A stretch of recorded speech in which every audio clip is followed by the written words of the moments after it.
All right. What's going on, everybody? Out in the YouTube world. This is. I know it may seem like deja vu, but this is Mike and Mark again over here Tuesday afternoon on the 29th of November. Some unforeseen circumstances happened last night in the middle of recording. And you know what, Mark? I was thinking too, I could have just, like logged off, shut down, and then moved over into the garage. But, when you got a kid with pink eye and RSV and stuff, maybe it's just, you know. Call it quits. Yeah. So he's napping right now, so he's good. Everyone else, my daughter's at school right now, so found a little window before you had to take off too, to knock this out. Yeah, I know. I said it was kind of abruptly how we ended it last night, and it was weird for all of us. So I was like, man, it's kind of cool if we can get something in before I have to go do some deeds for the rest of the week. But yeah, it's gonna be fun. USA just got a cool win, but be nice to pick off right where we left off from. I'm kind of excited though because I don't really ever record at this time. I We're know. always late night, Mm-hmm. especially East Coast. They're probably really not tuning in sometimes at midnight, 1 o'clock in the morning. But Well, you know what, you know, Mr. Caleb, he's on right now. He's saying, "Yo, what's up? Hey, what's up, Caleb?" yeah, what's up, Caleb? Yeah, It's probably different for him as well. Right. It might have been too late for you last night, but we had to cut it short, so we're just doing the second half of the episode 168. We're just doing the end of entertainment. Just Mark, you ended off with like a rant on the. Yeah, it was pretty much Bob. streamer? Yeah. I don't have all my notes in front of me. Excuse me for that, but I remember it was just pretty much just giving my some information on some articles that I read from the Wall Street Journal that were Right. side by side, pretty much. And I mean, everyone's pretty gonna be able to hear this, right? It's with the power of editing, no one will know that it was 2 different days worth of recording. So pretty much, I listened back to it just now. You pretty much finished your whole like spiel on the information and the articles, and I think pretty much you were just about to ask me like, what is your oh, cool, they did a USA versus Iran watch party during school. Nice, good, nice. yeah. And because we're recording right now, after the game, we'll be able to have a live reaction of that game too, not just Portugal moving on from Mark and Sean. But yeah, Mark, if you just want to start it off by asking me just like. Yeah, just like I want your live reaction, Mike. Right. So basically, like, what do you think? We have one CEO that just came back after 2 years from Chapek, Bob running it. So the other Bob is back in with Bob Iger. And now Iger is saying that he needs to focus more on less on subscription and building subscriptions and more on how they're going to create more revenue through their content that they already have and that they have created in the future. They're going to create in the future. Mm-hmm. And Netflix's CEO is pretty much what the article was on how that some Onion movie came out and it's going to be played for 6 days in theaters, and it did pretty good. And it was kind of like pretty much talking about if Netflix should kind of move over to a model of basically releasing movies in the theaters before it goes to Netflix sometimes. Right. And the CEO pretty much is saying like that's not what they were built on, and marketing expenses are a lot, and pretty much, they want to build on subscription. So it's kind of like conflicting. Both CEOs are saying something different. And it kind of goes in with a rant that I know we wanted to talk about last week that we didn't really get to. But it was like about you saying how it's kind of too many shows, too many streaming and all that. Right. And then, I mean, it was kind of perfect that we didn't get into it last week because these articles came out. Now we got these 2 conflicting CEOs. And I just wanted like your thought on it, Mike. You and Sean are like the big streaming guys on here. And just what are your thoughts? You think, I mean, you had a good idea when you told me they're going to try to charge more for one-time items or one-time watches and whatnot. Right. And I think you kind of signed that with you watched Black Adam on Amazon Prime for $20 and whatnot. Right. So I mean, just what are your thoughts and your rants on all this Right. too much streaming? And I think streaming is just like it's just becoming too much. It's like it's eating itself from the inside in, right? Yeah, I mean, Inside Out. It's good movie, by the way, from Disney, Inside Out. Oh. But that's the thing. Very But that's the good. One of thing my too. Like faves. I have all this negativity towards streaming, right? Because you want to be able to go to the theaters. We have that old school mindset of no, I want to go see it in the theaters, right? But ever since COVID happened, and whether they charge you for $20 here or $20 there for a movie, and you don't have to go to the theaters because at that time some of the theaters weren't even open. Now it's kind of, I hate to admit it, but it's kind of sucked me in, right? Like, I really want to go. Like, okay, yeah, sometimes it's kind of hard to get a sitter for the kids and stuff, but some people who don't even have kids, it's just easier for them to not go and drive to a theater, go to, because what we do. We always go, only get the popcorn at the theater. You have to go to the Shell station across the street to get your soda or your soft drinks and your candy, right? But I hardly do that. Ever since COVID hit, I've probably been to like one movie a year, right? So it's like I have all this negativity towards the streaming industry itself sometimes, but then again, I'm one of the people who get sucked in, and I'm like, you know what, honey, let's not go get a sitter. Let's just stay in and pay $20 for Black Adam, because monetarily, like financially, it just makes more sense, right? But you don't get like the emotional experience, you don't get the experience that you always like, oh yeah, we're sitting down at the and these places, they have the nice chairs that recline, you damn near fall asleep. I do not go to a late night movie for me anymore, because I will freaking fall asleep unless it's like a huge Black Adam or an Infinity War movie with a whole bunch of explosions and stuff. But I mean, Disney has been around for 100 years now. Starting next year, they have the 100th anniversary. They've done it successfully for the majority of those years. They're just trying to tap into all the markets that they normally wouldn't 5-10 years ago. Netflix started out as just the discs, right? And then it became streaming like Hulu. Netflix really by itself destroyed Blockbuster. Right? Absolutely destroyed it. And now we have like we even have a show now that's based in a Blockbuster, right? Like trying to give me and you like the nostalgic feeling of being inside a Blockbuster and seeing all the the reactions, interactions with all the employees and stuff, and just like the funny, the hijinks and stuff that we grew to love and remember from going to a Blockbuster every other week or whatever. But like that whole sense, I can still smell the plastic of when I open up the casing, right? Those two clips, those plastic clips on the side. I can't tell you, like, because even during like my single days, like when I was going out with friends and stuff, like with you and Sean and all the other guys and stuff, there'd be that one night a week where I would just stay in. We usually didn't do anything, and I would go, and I had the Blockbuster Online subscription. I think I've talked about this before. Get 2 discs. That's how I binge watched The Sopranos, is I did that, and then you took in the disc. You could either mail it back and get the new one, or you go into your local Blockbuster, and then you trade that in for a free 3-day rental. And so I just like, boom, boom, all these movies, all these shows and stuff. And at the same time, I was consuming, like, I watched the whole series of Tudors on Netflix, because it was on Netflix, and Netflix had just gone from the CD or the disc service to the online streaming. So it was like the first experience of having that. Like, oh, why don't you have your Netflix subscription? We're no longer doing the CDs, or some were just CDs, but you could. What year would you say this was, Mike? Because I wasn't in on that. Before I got with Danielle. I got with Danielle in 2013, so it was 2011, 2012. Those couple years before I got with Danielle, because after that, I pretty much, I had a girlfriend at that point. I was doing stuff, with her or still with the guys and stuff. And if I was going to be consuming any movies or whatever, we were newly together. We would go out and go to a movie, right? But that's gone. And I like how they're trying to branch off and they're trying to get with the times, because people aren't just as interactive, right? And I understand that. So, but then again, people they have so much on their plate. Like, they have Hulu, they have YouTube TV, they have Netflix, they have Disney Plus. Maybe they've seen that some of these people who aren't into the MCU and don't have kids, maybe they just drop the Disney Plus. They're more into the murder documentaries on Netflix, or they're more into the couple shows or whatever on Hulu, right? But then again, people package them. You get Disney Plus, Hulu, and ESPN Plus. I don't know. There's just so many things to consume.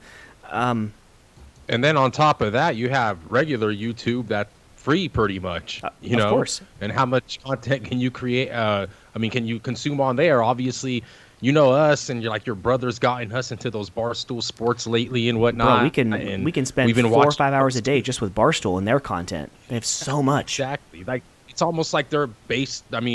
With the type of content they do, obviously, they couldn't even be on regular TV, but no. They're pretty much a YouTube-based content, right? That has just blown up. Yeah, it's like their own. It's like their own like mini YouTube TV, like their own network on YouTube. So it's free to consume, and like all day long they're releasing videos or having live streams. Like it's pretty much throughout the day you can find enough videos to, consume 4, 5, 6, 7 hours worth of content. It's crazy. It's good though. And it's not just sports either. No, I mean, no, it's not. They've branched off and done, those two gals. They do the podcast where they're talking about, lady stuff. It's great. Only stands. Right. The guy that interviews there's just like interviews only fans, models, I guess, if you will. Oh, really? But I mean, there's so much nowadays that maybe they've seen, and I would assume that the other services, like, has Hulu ever reported a decrease? Because you would think that it would coincide with Disney. If Disney Plus is reporting a decrease or not as much of an increase as they'd like in subscriptions with Disney Plus, Hulu would be experiencing the same, because a good chunk of those people would be bundling them with ESPN Plus.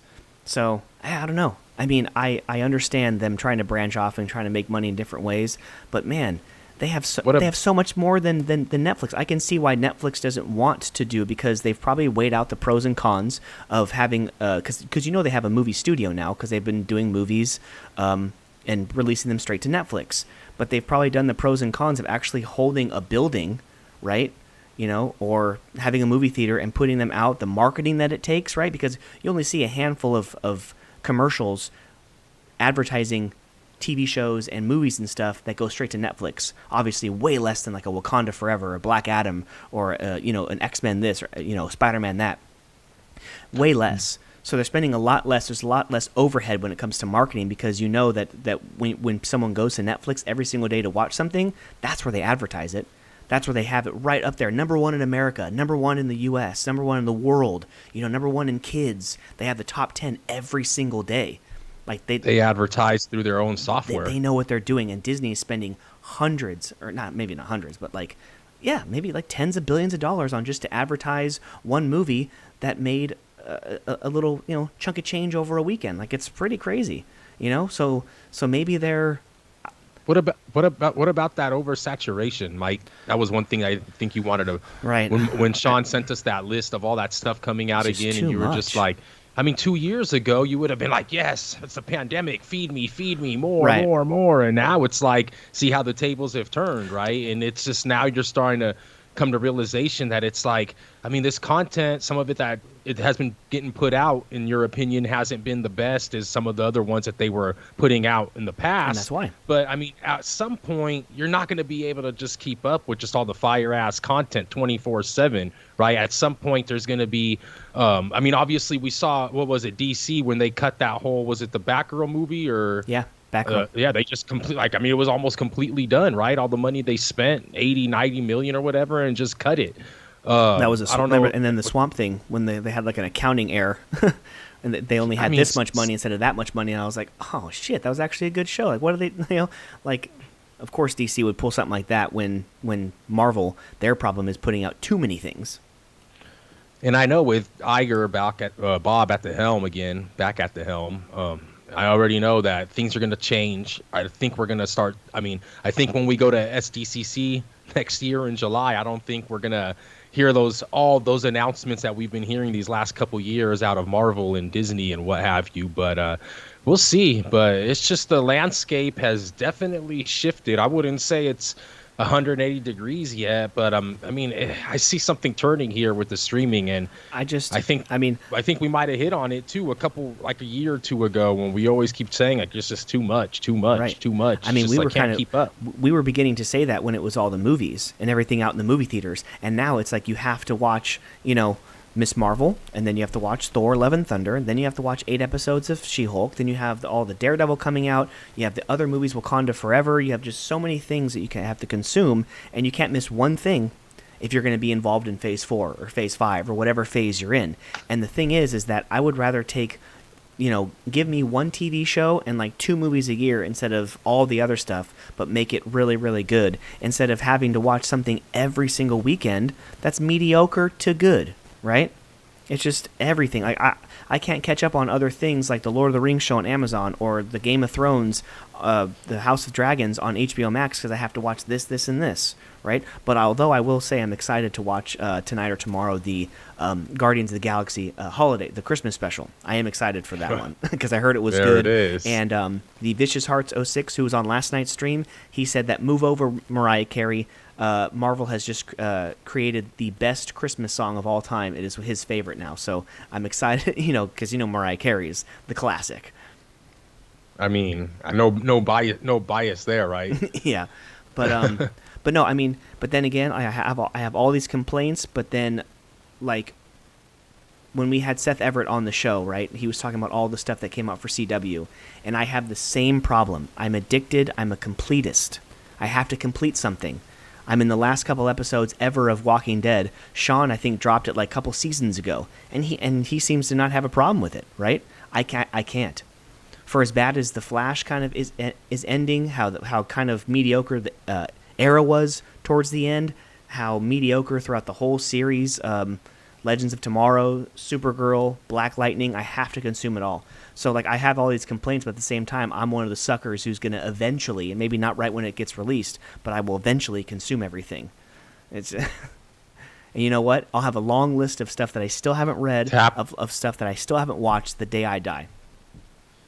Come help me tie him down, ladies and gentlemen. Tie him down. We're going to tap his veins right now. Right.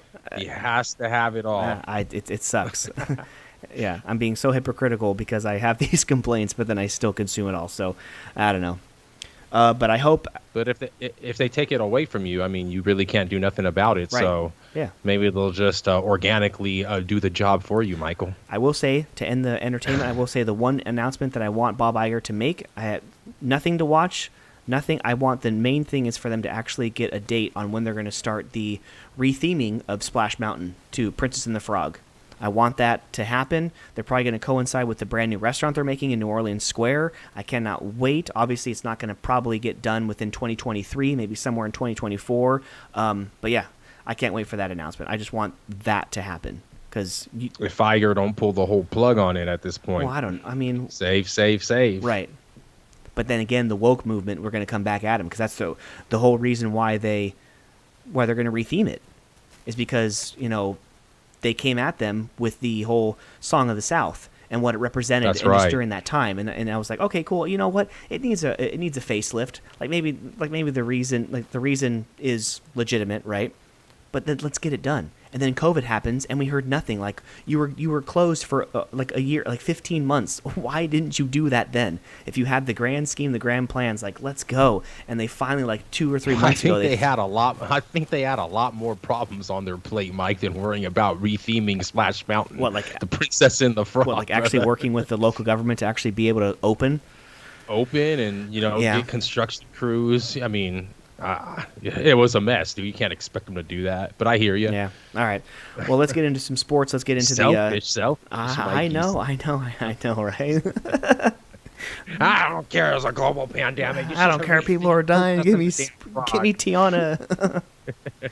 Oh man. But before we get into the sports, I want to thank everyone for joining on the second stream. If you're listening to this, obviously the power of editing, you won't understand this, but we actually were recording yesterday, Monday, the 28th, and now we're recording the second half, Tuesday, the 29th, due to, like just my son, it's in the middle of recording. I'll be very transparent with everyone. My son has pink eye. He has RSV all at the same time, so he was not doing very well, so we had to kind of cut it short so we could take care of him, and now we're recording the rest of 168 live on YouTube right now. It's part 2. We are brought to you by Treasure Island Comics in Fremont, California. Actually, now I can say tomorrow, November 30th, 2022, is New Comic Book Day. Go check them out every Wednesday, Friday, Saturday. Hit us up on Instagram, Facebook, Twitter, at the Comic Bookies, and email us, thecomicbookies@gmail.com. Me and Mark had a nice little lunch last week. We have some big plans coming. We're going to plan some stuff for over the rest of this year, going into next year, and hopefully, fingers crossed, we have some new things coming to you, and some old stuff that we talked about years and years ago will be back. So, thoroughly excited. Yeah, man. Definitely. And thank you always to our sponsor, Treasure Island Comics, for helping us put this content together and giving us the product to be able to deliver great content and great information, entertainment and comic and wise and sports wise for you too, because Alex sure does know his stuff too. Okay, well, let's get into let's get into some World Cup action. So, because we are recording after the USA game now on the 29th of November, USA has beaten Iran 1-0. They are advancing to the round of 16. They're going to be playing the winner of Group A, the Netherlands. You see here, if you're watching live, Cristiano Ronaldo scores again yesterday on Monday. They win their game, and they go on. Or did he? Oh no, he didn't. That's right. That's right. It was the. We don't talk about Bruno, but he did score that goal. Yeah, so Bruno with the assist / goal, and then he had the PK, and then he almost went for the hat trick, which doinked off of the post. But yeah, so they're going to move on to the next round. They're playing, I believe, South Korea in the next round, which Caleb says that I'm sure he's Korean. He says Korea is going to destroy Portugal, and we're going to end Ronaldo's career 4-0 Korea. Is what Caleb is predicting. Wow. So, Caleb, if you're still on, or if you watch next week or whatever, maybe a little wager, huh? Maybe a little wager. Well, Korea does have Paulo Bento. He's a Portuguese international, but he's their coach, Korea. Okay. And they do have. I mean, they are pretty. They're pretty sound. I mean, like I said. I mean, any team who's going to make it to the round of 16, I'd be afraid of. I don't care who you are. If you're good enough to make it to the round of 16 in the World Cup, you're one of the 16 greatest teams at that point in soccer. I'm scared of anybody. Yeah, but is Korea gonna get in? They would have to win, right? Because I mean, that's what he was saying. That's what he was saying on the chat. So I can only assume, I can only trust our fans to be knowledgeable enough to know who plays who the next round, right? Well, Korea's not. We're still in the group stage, brother. Right. Portugal's playing Korea. But I don't even know who they're going to start because they already have their 6 points, right? So I think Portugal, unless Ghana pounds the hell out of who is it? If Ghana South pounds Korea plays Portugal. Oh, so is he saying that they're going to? Yeah, just beat them in the last game of the group stage. Oh, that's right. I Okay, guess. Sorry, Caleb. Man, sorry. They're already in the round of 16, brother. So it has to happen. So are they going to? So they're not in the round of 16. Portugal? Portugal is, yeah, but not South Korea. No, South Korea would have to beat Portugal and hope Ghana loses. Ghana would have to pound the hell out of Uruguay, I think. Yeah. Because Anyways, so he's calling 4-0 Korea, which it wouldn't matter at that point. That can happen. That's fine. Portugal's already through to the round of 16. Guaranteed. Yeah, and it could be that they don't even really start some of their players. But you want to win. You want to win groups. Let's get into a bigger game that just happened, actually, man. USA beating Iran 1-0. Pulisic put his body on the line. Everyone saw it. Bad. I don't know exactly what the injury was. If it's his thigh, could have been the family jewels. It looked pretty bad, right. But I'm glad he was at least able to get up and run around a little bit going into halftime. Thank God it happened. Right before halftime, so they didn't have to make that sub right then and there, which they eventually did make. But, man, that's kind of scary for him as a player and his health, and for us as fans going forward to playing the Netherlands on Saturday at 2 p.m. Eastern, 11 a.m. Pacific. So I'd say, man, what are your thoughts on it, dude? Do you think he's going to be fit? Do you think he's going to be okay before we actually get into the game? He came back in and played, correct? Did they sub him out at half? For 5 minutes, okay. But he didn't come in at half, though. Okay. So. Yeah, I hope so. I hope that him being able to walk off on his own power and get back on the field for the last few minutes of the first half, I hope that that's good signs that he'll be able to go on Saturday. I hope that he doesn't have to come off the bench or anything. I would hope that, we need him for the full game, right? So it's going to be very, very interesting going forward. England actually wins their game against Wales, so they take 7 points. They take the group. They'll be playing Senegal. That was a great game. I was watching that game right before, the group of games right before USA played. Man, that was a great game, just back and forth. Ecuador ties it in the 60-something minute, and 2.5 minutes later they go back up, Senegal. So congrats to them. And they'll be playing England in the next round. So that's so the first two groups are now complete for group stages as we record right now. So now we have just two. We have USA versus Netherlands and England versus Senegal for the round of 16. So we got plenty more games to happen the rest of the week, and then into the round of 16 right before we record next week. Definitely. We got Poland and Argentina, which is going to be huge tomorrow. Oh, yeah. Who else? We got Mexico with who's Mexico playing? Mexico will be Who else playing was Saudi Arabia, right? Saudi Arabia? That's right. So man, that's going to be a good game too. Right, and then Saudi obviously right. beating Argentina in that first game. So, I mean, Mexico's side hasn't looked that strong to me. They haven't been able to put one in the back of the net in Qatar yet. So, or Qatar, I don't know exactly how to pronounce it sometimes, Right. but they haven't been able to net one yet. Besides that point, but Mexico's going to have to do something. I feel like I just don't know what's going on. They haven't really, they're not conceding, but they're also not scoring. But it's going to be tough. I think Saudi are going to play pretty good as well. Right. So yeah. I mean, and there's ways, obviously, to have all these teams get in, right? Excuse me? You have ways that all these teams can get in. I don't think any team in that group has been eliminated because Saudi Arabia, obviously, they beat Argentina the first game, and then 2-1. Argentina gets the win, right? And then Mexico has 1 point, I believe. I think they had the tie. They had the tie against Poland, and then Poland now has 4. So I mean, depending on who wins, I think if Poland wins or ties, they're in, and then if they lose, and obviously if Saudi Arabia gets a tie or a win, they're in. But if Mexico wins and Poland loses, there's a bunch of freaking 3-way tiebreakers or whatever. It was kind of like, oh shit! Like when I was reading it yesterday, I was like, oh, what the hell is this?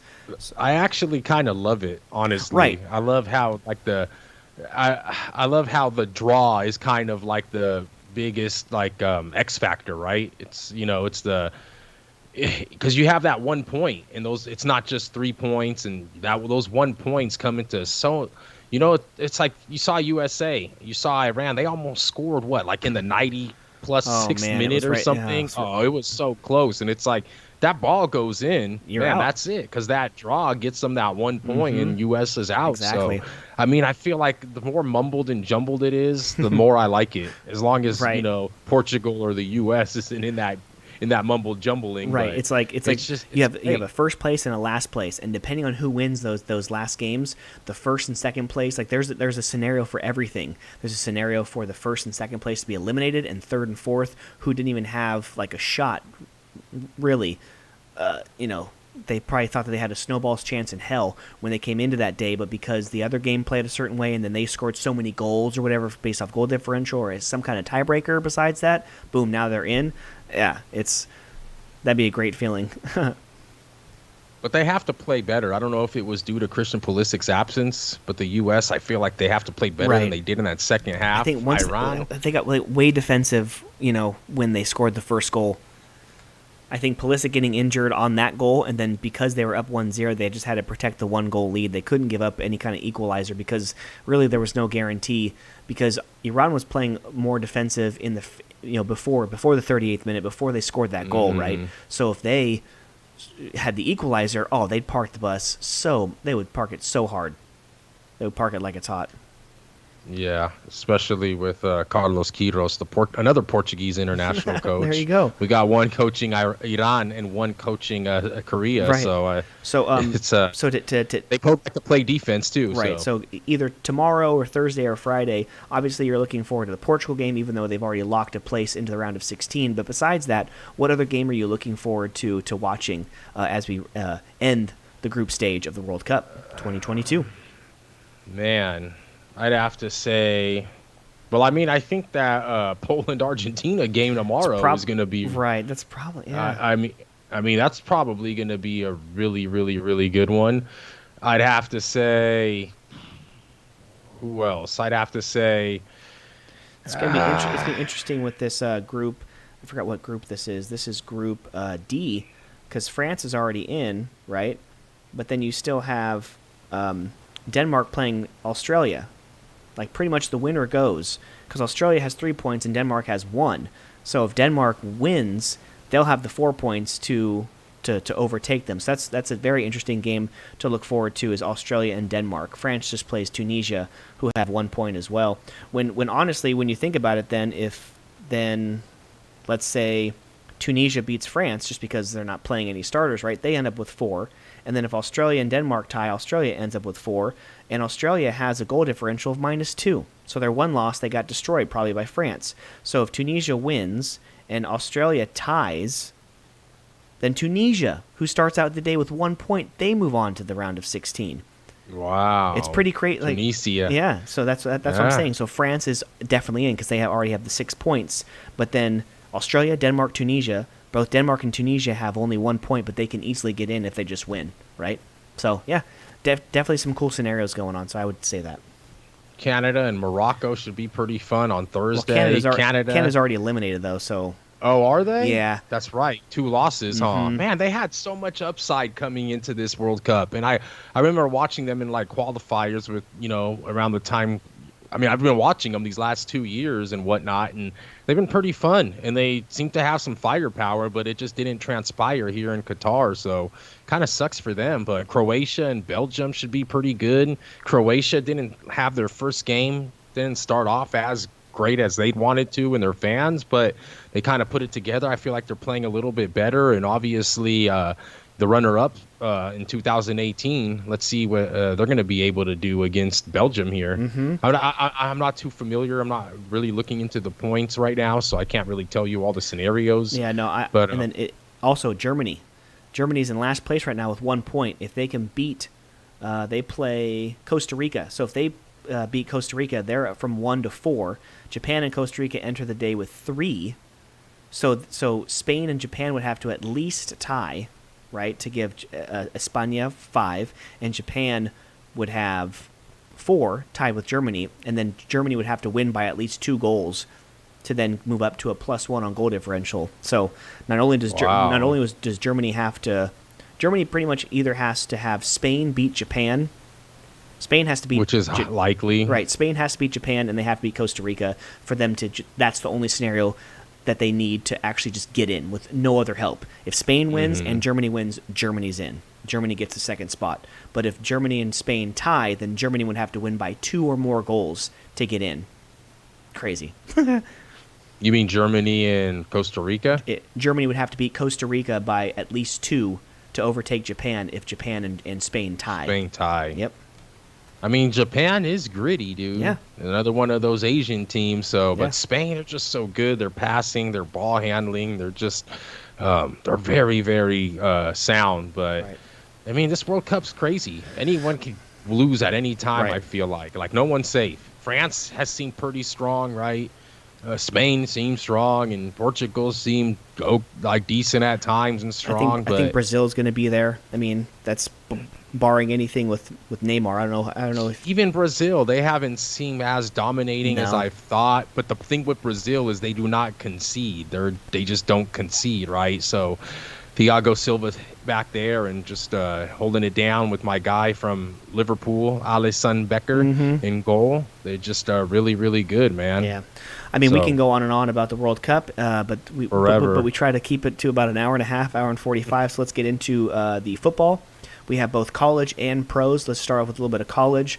Rivalry week was amazing. You had Michigan. I always love rooting against Ohio State. Sorry for our Ohio State Buckeye fans, but ever since that national championship game against Miami, when there was the non-pass interference call and gave the Buckeyes a championship over the Hurricanes, I've never really liked them. I always called them the Luckeyes. Actually, Pryor? Huh? Terrell Pryor? No, it wasn't Terrell Pryor. Let's see. What was the quarterback's name? Ken Dorsey, I believe, was the quarterback for Miami. It was that year. That was the year that they had Clarice or what? Maurice Claret? Yeah. Okay, yeah. So that was the year that Ohio State won the championship against Miami. So I was called them the Luckeyes or whatever. So I remember that 30 for 30 on Maurice Claret. Right. And my wife's aunt, she's retired now, but she was a teacher for years and years at the University of Michigan. I've always been like kind of like Michigan, as far as Big Ten teams go. I always gravitated towards Michigan watching their games, and of course basketball always gravitate towards Michigan State. So Jim Tressel, right? Jim Tressel, yeah. Jim Tressel, the sweater vest. Hell yeah. It's all coming back to me now. Exactly. So Michigan takes over there, putting Michigan at pretty much the number 2 spot below Georgia. USC handles Notre Dame, and they're heading to the Pac-12 championship this Friday at I think 4 or 5 o'clock. They're playing Utah for the second time this year. So if they win out, if they handily I mean, I'm seeing so many different things that, like, even right now, like Ohio State has like a percentage of like in the 70s or 80s to make it to the college football playoff, which I don't understand it. I don't understand how you can't you don't even play for a Big Ten championship. You don't even have the opportunity to play for a conference championship, and you're going to put someone in there. You're going to put someone in there over someone who just won a conference championship, right? Obviously, if USC loses, that gives them a second loss, right? But like, you should never be against the same team. Right, against the same team. I was listening to another podcast. I think it might have even been Barstool, but someone had a good point where someone who's, like right now, TCU, right? They're undefeated, right? You shouldn't punish somebody for making it to a conference championship game. So if they go and lose the Big 12 championship game, they should still be in regardless, because you can't punish them for getting to, they were 12-0. Ohio State had the regular season loss, right? But TCU will get punished, either TCU or USC. If either of them lose their conference championship game, one or two of them are going to be out. USC, obviously, they have the second loss, which then would bump up Ohio State, and then they're going to make a claim, and that's BS because they're 12-0 in the regular season going into the Big 12 championship. I think right now that there's 3 teams automatically should be in right now. Well, maybe not Michigan. Well, no, because Michigan's Georgia, no matter what. Like, they had like a 99% chance of getting in. No, it should be 100, right? So that's what I'm saying. TCU, Michigan, Georgia, all those teams that are undefeated, right? They're in the conference championship. If all 3 of them lose, all 3 of them should still be in the playoff. The only team out of the 4, USC, if they lose, that gives them the second loss to the same team too. So, I mean, at that point, my hands are in the air. I understand that. But it's going to be freaking bullshit if all 4 of those teams, Georgia, Michigan, TCU and USC, win all their conference championship games, and then the freaking Luckeyes again sneak into the playoff over USC. I mean, this is all going to be over and done. Not even winning their division, right? Not even getting a chance to. They didn't even get a chance to play Michigan a second week in a row to get the Big Ten championship game. I'm just going to be so heated. Oh man, it's going to be a bad podcast for it's. I'm going to need the E for explicit on that one. The committee, they love those. They love that team. I mean, obviously it brings eyes and whatnot, but the committee, when it comes to those 2 Big Ten teams, it's just like Michigan and Ohio State, and Michigan and Ohio State. And it's like, I get it, but you have to also do what's fair, right? And I totally get your rant, and I agree with you too. It's like you're not even making the conference championship game, but the conference championship game isn't the all be all of the college football playoffs. It's getting into the playoff and getting a chance to play for a national championships. That's the end all, right? That's what all the kids and all the coaches and the schools want at the end of the day. Yeah, having these different divisions and having a conference title championship game is, it brings in revenue, it brings in money. But at the end of the day, like you mentioned, you're 12-0, you have a perfect regular season. You lost eventually in the playoff championship game of your of your conference, but I think that undefeated regular season record should mean something, man, and I'm with you on that as well. Especially when the team, it's not like you said, Ohio State's not going to lose in their championship game because they didn't even get a chance to be there. So it's like, what are you going to do their here, season's man? done. Really, like, right. What do you? Yeah, totally with you on that. I mean, and then just for ratings, like Ohio State would bring in eyes too, but you also have to consider that if Caleb Williams plays fairly well and wins the Pac-12 championship, he's pretty much got the Heisman locked up. So you also have to have the Heisman Trophy winner in the playoffs, don't you? If you have a chance, he's going to win it over C.J. Stroud. You have to have that, right? So I mean, it's a no-brainer if all 4 of those teams who are in the top 4 now win. It's a no-brainer. No-brainer. Absolutely not. Right. Yeah, but you know what? That game's on Friday coming up here. Over at Allegiant. At Allegiant in Vegas. But what about Lincoln Riley, though, being able to even get USC into this position on his first year? It's pretty amazing, man. I mean, just Dude's wait good. till that transfer portal opens up, too. I mean, how much are you missing? What's his name, Helton, right now, brother?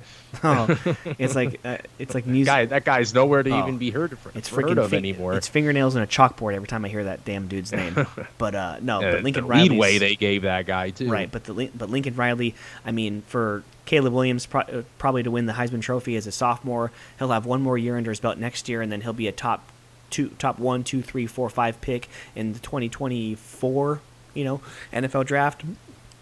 I just can't wait. And then it's I can't wait for USC to get back to those days of like how Alabama is, how Georgia is, how a lot of these programs are. It's just a revolving door of talent.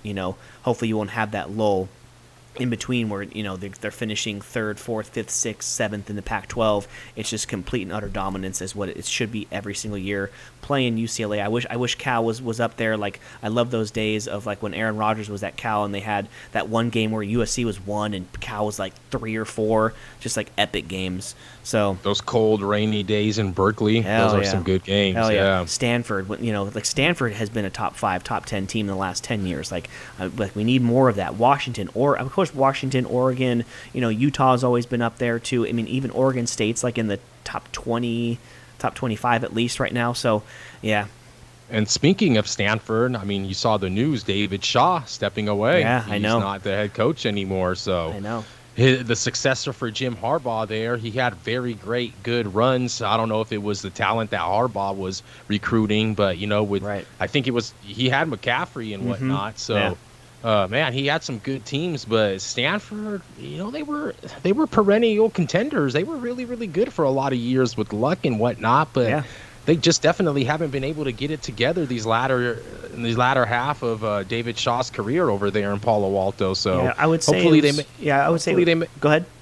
I was going to say, hopefully they can pull it together and try to make just as good of a hire as the University of Southern California did last season by acquiring Mr. Riley. I know. What were you going to say, brother? I think it was like maybe 5 or 6 years ago that when Stanford played Iowa in the Rose Bowl, I was hungover on, of course, it's New Year's, right? So it's New Year's Eve, partying, and wake up and I watch Stanford lose to Iowa in the Rose Bowl. And I think ever since then, they've been kind of mediocre. So it'd be good to see all those Pac-12 teams get back to prominence and to a good, I wonder what that score was. Iowa. They get for as bad as they just get so much love there in the Big Ten. Also, I love it. Yeah. I love like how they just had no point. They couldn't score in the beginning of this season, and just I think they had a total at one point I think they had a 32. It was posted 32 if I'm not mistaken. A total in college football at 32. That's unbelievable. I forgot what game it was, but dude, it's just Iowa. They get a lot of love there too in the Big Ten because Big Ten is kind of known for supposedly playing defense and smash mouth, unlike the Big 12 where it's just like air raid offense 24/7, 120 point combined totals and whatnot. But I remember RG3 at Baylor. It was it was Sports Center top 10 just in that game every week. It was crazy. It's like, I like to see defense sometimes. Jesus. I know, right? That's where the SEC comes in. They get a little bit of both. There's a good balance of offense and defense. So it's been getting a lot more offensive lately if you've been paying attention though as well. Definitely. Those 9-6, 9-6 BAM LSU games. I don't know how much. Were you surprised that Lane took the extension at Ole Miss? Were you surprised? No. Ole Miss is a reputable school. You didn't think he was going to go to Auburn? No, Hugh Freeze ended up at Auburn, coming over from Liberty. He did real good with them. Liberty. Yeah, right. Yeah. Really, really. And who else do you think of Liberty when you think of Liberty? What, the high school? No. The sponsor. The sponsor? Oh, I don't know. Oh, is 24. Byron, Mr. Bill Byron, the 24, that Liberty University that sponsors Hendrick Motorsports. Oh, that's what that is? Is Liberty that's University? The same. That's Liberty University, yes. Oh, okay. Oh, cool. Okay, yeah, now it's come back to me. Just like it's an all-white car with like red and dark blue, accent colors. Okay, cool. Hugh Freeze was doing good there too, but they haven't been doing too good in these last couple of games. I know because I've taken them in some parlays and have gotten screwed. Smoked. So I think Hugh Freeze will do good in Auburn. So hopefully those games between him and Saban going to be off the hook because Auburn didn't fare well at all this year either. So yeah, no, absolutely not. I will say though, as we get away from the podcast, not the podcast, but the college football and going to NFL, USC kind of lucked out with like LSU losing as well. Like LSU losing also helped them out too because they were ahead of them. They were at number 5. So like with them losing again, that pretty much just kicked them out and it was automatic, just propelled them into the top 4 after Ohio State lost as well. So with those 2 games, that was definitely like, we knew Michigan and Ohio State, there's going to be one winner, one loser. but then LSU also loses, that really, really helped out USC's chances. Yeah, Brian Kelly did a good job down there in Baton Rouge as well, getting Jaden Daniels from Arizona State to transfer over there. And I honestly thought that he was going to kind of struggle with playing in the Pac-12. Now he's going to see some, SEC defenses, and he obviously didn't really struggle too bad. So LSU, props to them. They did pretty good with the acquisition of Kelly and the acquisition of a new quarterback there. So they're playing in their title game too here with they're playing Georgia. Obviously, doesn't really matter there, but if they were to beat Georgia, that'd be crazy. But let's see. Dude, that'd be pretty crazy, though. I mean, they probably wouldn't get in because Ohio State only has the one loss, but that'd be pretty crazy to think if Ohio State or Alabama wasn't really a player in the game, if they would have win the SEC championship and either TCU or USC would lose their conference championship, would they get booted? That's something to think about. But and we might have seen Bryce Young play his last game last weekend. That's true. That's true. All right, into the NFL. So week 13, I win fantasy again. Holla at your boy. The farewell tour is going pretty well. I know no one gives a shit about someone else's fantasy team, but no one gives a damn about the farewell tour, man. I know. Hey, 8-4, but two games behind my brother. He lost again. So hey, they don't want you to farewell it. That's why. I know. They want you to keep going. I know. So 3 more weeks in the regular season and the 2 weeks worth of the playoffs. But yeah, let's get into it. So again, 1-3 in the contest. Some late heartbreakers. Sometimes I'll take the Raiders win and a loss in the contest, but I had Seattle. I think, did you have Seattle too in the contest? I did have Seattle. They messed me. The Raiders screwed me twice. I tried to go with your recipe, and that didn't work. Just betting against the Raiders. I mean, hey, they won. Got me twice. They won. I mean, at least it wasn't. At least it wasn't one of those ones where they're underdogs, right? To where they're like 4-point dogs, right? Raiders lose by 3, so they cover the spread. So you lose your bet, and they also lose the game. At least it wasn't that where it was a double whammy. It was just a 1-1, like a 1-for-1. And Josh Jacobs got me 45 points in fantasy. I know it's back to the farewell tour, but hey, 45 points, boom, holla at your boy. I was 1-0 after Thanksgiving. Had the Giants, that late touchdown with like 10 seconds left, got me the cover against the Cowboys, feeling really good going into Sunday, and then fucking shit. When Tennessee couldn't come back and at least tie or beat Cincinnati, they lose by 4. They lose, I think it was 20-16. That loss, it was only a 1.5.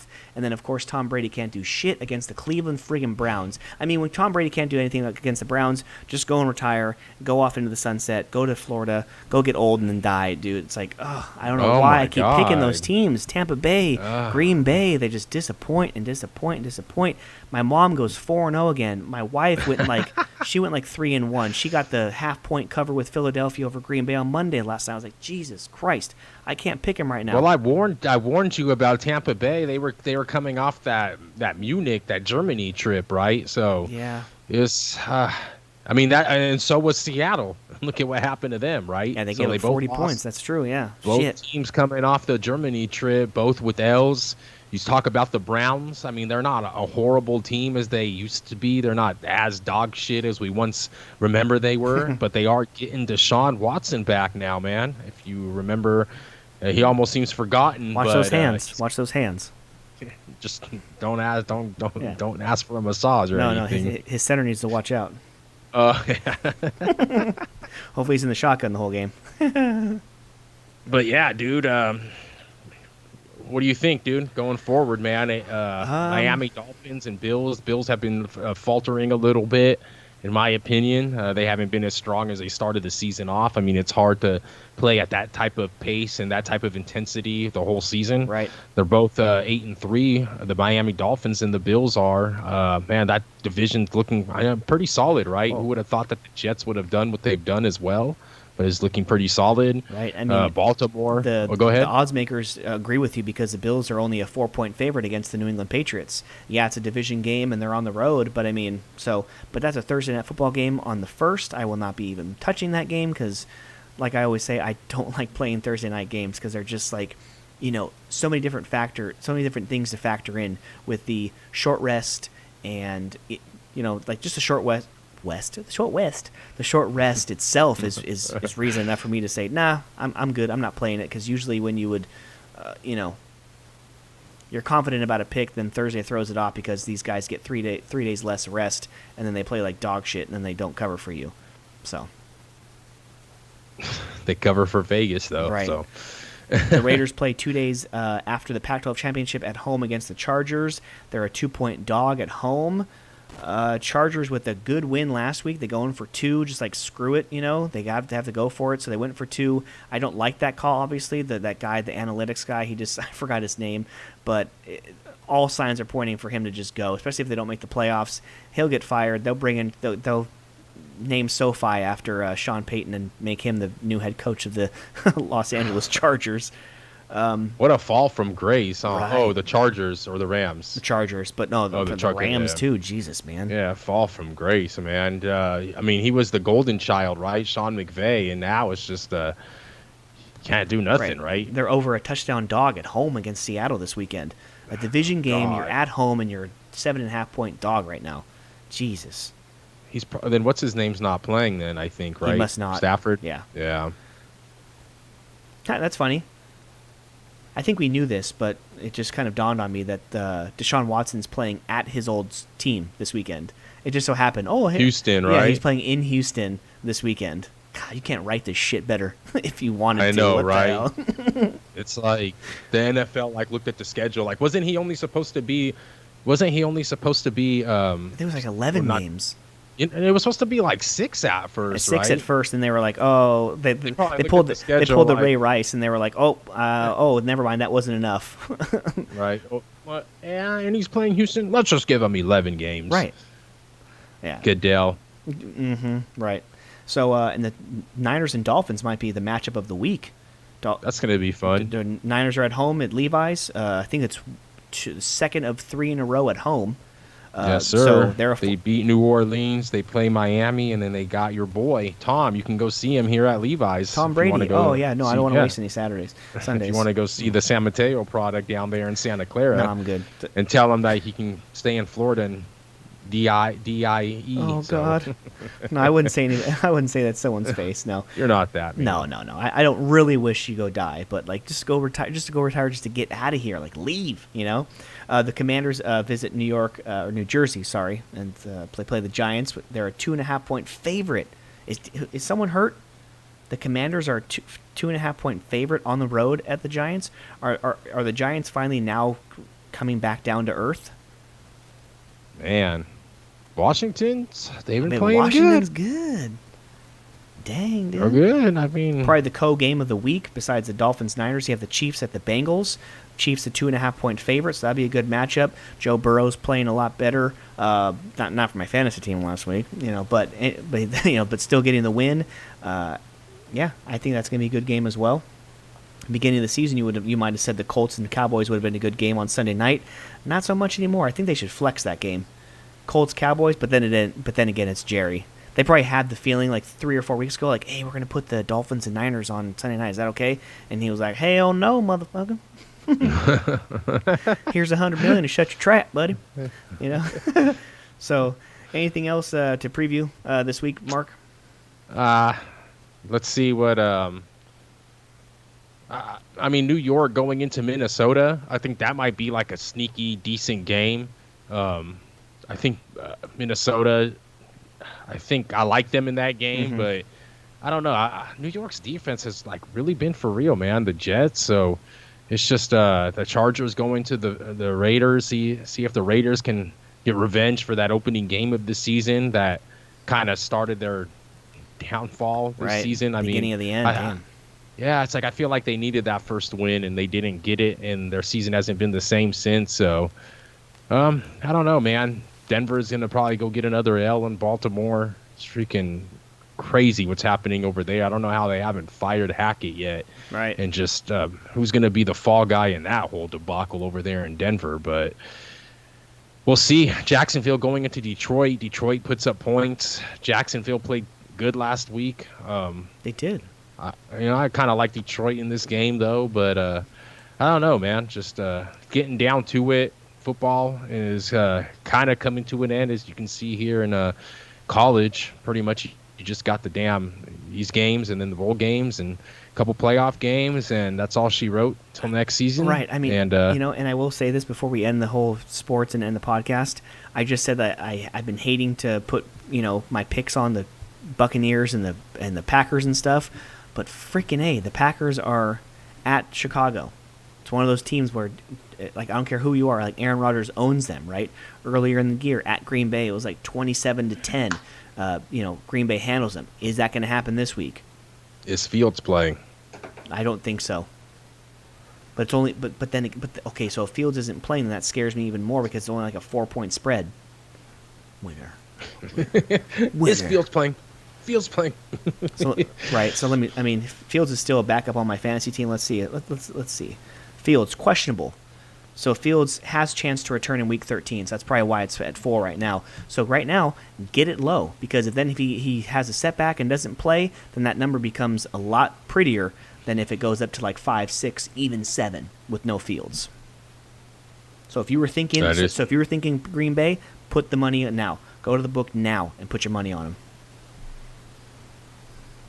Yeah, or open up your DraftKings app that we can't get in California because Prop 27 won't get passed. Nope. StuFinder.com. Yeah.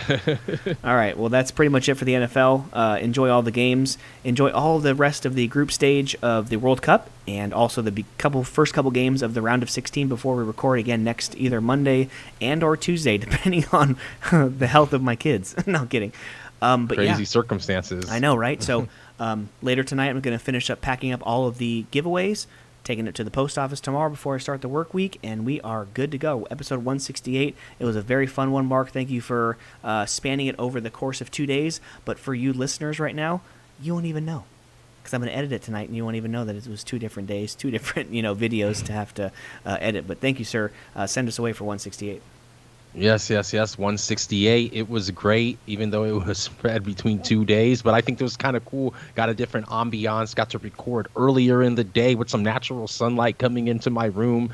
So, yeah, exactly. I see you right there opening up the blinds. But I like the natural sunlight, making me feel alive after I hit the gym this morning and gotten some USA 1-0 win over Iran and advanced the round of 16. So, yeah, it was good, man. I'm glad that I had the time to hop on and get this in before my week got busier here. But thank you, fans. Thank you, TCB, everywhere, fans everywhere, all over the globe. Hopefully your team is advancing in your country to the round of 16. If they're not, there's always 2026, which is a long time away, and it sucks. But there's more to life than soccer, and we hope that everybody is enjoying their holidays. December's about to be here, like right around the corner, literally. And thank you for joining us. Thank you. If you guys want to contact us at the Comic Bookies on all social media, Twitter, Instagram, thecomicbookies@gmail.com. If you need to send us an email for any reason, if you want to collab with us, if you want to promote with us, if you want to advertise with us, anything, shoot us a message, shoot us an email. I would say shoot us a text, but we don't know you guys that good. But not yet. Once again, thank you. And take us away also, Mike. Thank you, brother. Yes, sir. So I will say that please, one thing I will say is that, especially my street, there's like one other house that does lights, and I just put up the lights. We have the blow up Rudolph and the Santa Claus. We do our part, right, to get into the festive mood. So if you celebrate Christmas and you're wherever you are in America or around the world or whatever, please DM us on Instagram or wherever some pictures of your lights and stuff. I really want to see it because I don't see shit from outside my window but my own house. So with that being said, go visit Treasure Island Comics if you're in the Fremont area, or go visit your local comic book store tomorrow and for the rest of the week, and go support your local business and get those comic books. But for Sean, who's in Disneyland right now as we speak, he'll be back next week. For Mark, this is Mike, and this has been episode 168 of the Comic Bookies podcast. Thank you so much for watching, listening, and supporting any way you can. Enjoy the sports, enjoy the comics, and enjoy each other. Peace out. Peace. And always enjoy each other, and keep on enjoying the World Cup, because it comes out, it's over at a blink of an eye. Let's go, baby. TCB, we thank you. 168 signing off.